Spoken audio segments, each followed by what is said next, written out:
Top quality और consistent performance के लिए सिर्फ सिल्वर पंप नाम याद रखना। ರಾಜ್ಯ ಸರ್ಕಾರ ಹಾಲು, ಪೆಟ್ರೋಲ್, ಮೆಟ್ರೋ ದರವನ್ನ ಏರಿಸಿರುವುದನ್ನು ಖಂಡಿಸಿ ಬಿಜೆಪಿ ಸಿಡಿದೆದ್ದಿದೆ. ಸಿಎಂ ತವರು ಜಿಲ್ಲೆಯಿಂದಲೇ ಜನಾಕ್ರೋಶ ಯಾತ್ರೆಗೆ ಚಾಲನೆ ನೀಡಿದ್ದಾರೆ. ರಾಜ್ಯಾದ್ಯಂತ ಹೋರಾಟದ ರಣಕಹಳೆ ಮೊಳಗಿಸಿದ್ದಾರೆ. ಇದಕ್ಕೆ ಕಾಂಗ್ರೆಸ್ ಕೂಡ ಖಡಕ್ ಪಂಚ್ ಕೊಟ್ಟಿದೆ.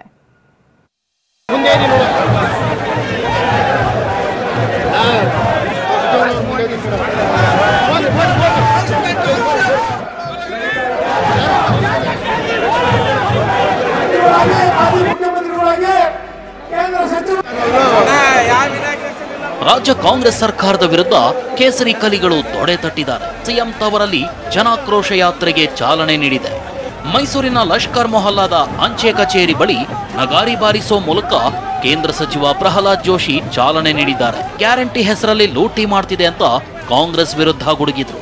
ಯಾವತ್ತಿಂದ ಈ ಸರ್ಕಾರ ಬಂದಿದೆ, ಗ್ಯಾರಂಟಿ ಹೆಸರಿನಲ್ಲಿ ಜನರನ್ನ ಲೂಟಿ ಮಾಡುವಂತ ಕೆಲಸ ನಡೀತಾ ಇದೆ. ರಿಜಿಸ್ಟ್ರೇಷನ್ ಚಾರ್ಜ್ ಜಾಸ್ತಿ ಆಗಿದೆ, ಪೆಟ್ರೋಲು ಡೀಸೆಲು ಬೆಲೆ ಜಾಸ್ತಿ ಆಗಿದೆ, ಹಾಲಿನ ದರ ಜಾಸ್ತಿ ಆಗಿದೆ, ಆಲ್ಕೋಹಾಲಿನ ದರ ಜಾಸ್ತಿ ಆಗಿದೆ. ಇನ್ನೊಂದು ಕಡೆ ಬೆಲೆ ಏರಿಕೆ, ಇನ್ನೊಂದು ಕಡೆ ಮುಸಲ್ಮಾನರಿಗೆ ತುಪ್ಪ, ನಮಗೆ ಸುಣ್ಣ, ಒಂದು ಕಣ್ಣಿಗೆ ಬೆಣ್ಣೆ ನಮಗೆ ಸುಣ್ಣ. ಇದ್ರ ಮುಖಾಂತರ ಕರ್ನಾಟಕದಲ್ಲಿ ಇರೋದು ಪಾಪಿ ಸರ್ಕಾರ. ಇದು ಪಾಪಿಗಳ ಸರ್ಕಾರ. ಅಲಿಬಾಬಾ ಮತ್ತು 40 ಕಳ್ಳರು ಹೆಂಗೆ ಹಿಂದೆ ಫೇಮಸ್ ಆಗಿದ್ರು, ಈಗ ಮುಸಲ್ಮಾನರಿಗೆಲ್ಲ ಮೀಸಲಾತಿಗಳು ಎಲ್ಲ ಕೊಟ್ಟು ಒಂಥರ ಟಿಪ್ಪು ಸಂಸ್ಕೃತಿಯನ್ನು ಈ ಸಿದ್ದರಾಮಯ್ಯನವರು ಜಾರಿಗೆ ತರ್ತಾ ಇದ್ದಾರೆ. ಕಾಂಗ್ರೆಸ್ ಸರ್ಕಾರ ಆಡಳಿತಕ್ಕೆ ಬಂದಾಗಿನಿಂದ ಅಭಿವೃದ್ಧಿ ಅಂತಕ್ಕಂಥದ್ದು ಏನೂ ಇಲ್ಲ. ಇವತ್ತು ರಾಜ್ಯದಲ್ಲಿ ಎಲ್ಲ ಶಾಸಕರು ಪರದಾಡ್ತಾ ಇದ್ದಾರೆ. ಬೆಲೆ ಏರಿಕೆ ಅಂತೂ ಜನ ತತ್ತರಿಸಿ ಹೋಗಿದ್ದಾರೆ. ಇವತ್ತು ಬಿಜೆಪಿಗೆ ಜನಾಕ್ರೋಶ, ಜನರಿಗೆ ಆಕ್ರೋಶ ಇಲ್ಲವೆಂದ ಡಿಕೆ.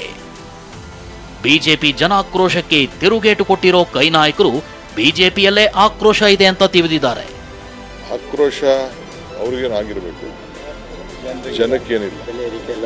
ಅದೆಲ್ಲ ಅವರ ಬೆಲೆ ಏರಿಕೆ ಪ್ರಾರಂಭ ಮಾಡಿ ನಾವು 5 ಗ್ಯಾರಂಟಿಗಳು ತಂದಿದ್ದೆ ಈ ಬೆಲೆ ಏರಿಕೆ ಸಮಾಧಾನ ಮಾಡಲಿಕ್ಕೆ. ಏನಾಗಿದೆ, ಕನ್ಫ್ಯೂಸ್ ಆಗಿದ್ದಾರೆ. ಮೋದಿ ಸಾಹೇಬ್ ವಿರುದ್ಧ ಮಾಡ್ತಿರೋದು. ಬಿಜೆಪಿಯವರು ಕನ್ಫ್ಯೂಸ್ ಆಗಿದ್ದಾರೆ. ಇಡೀ ದೇಶದಲ್ಲಿ ಒಟ್ಟಾರೆ ಬೆಲೆ ಏರಿಕೆ ಆಗಿದ್ರೆ ಮೋದಿ ಸಾಹೇಬ್ರೆ ಕಾರಣ. ಅವ್ರ ವಿರುದ್ಧ ಅವ್ರು ಹೋರಾಟ ಮಾಡ್ತಿದ್ರೆ ಅವ್ರ ಹೆಸರು ಹೇಳಕ್ ಬರ್ತಿಲ್ಲ. ರಾಜಕೀಯ ಜಟಾಪಟಿ ಏನೇ ಇರಲಿ, ಕೇಂದ್ರದಲ್ಲಿರೋ ಬಿಜೆಪಿ ಸರ್ಕಾರ ಪ್ರತಿ ಸಿಲಿಂಡರ್ ದರ 50 ರೂಪಾಯಿ ಹೆಚ್ಚಿಸಿದೆ. ರಾಜ್ಯ ಸರ್ಕಾರ ಹಾಲು, ಮೊಸರು, ವಿದ್ಯುತ್, ಡೀಸೆಲ್ ದರ ಹೆಚ್ಚಿಸಿ ಬರ ಎಳೆದಿರುವುದಂತೂ ಸತ್ಯ. Bureau report, TV9.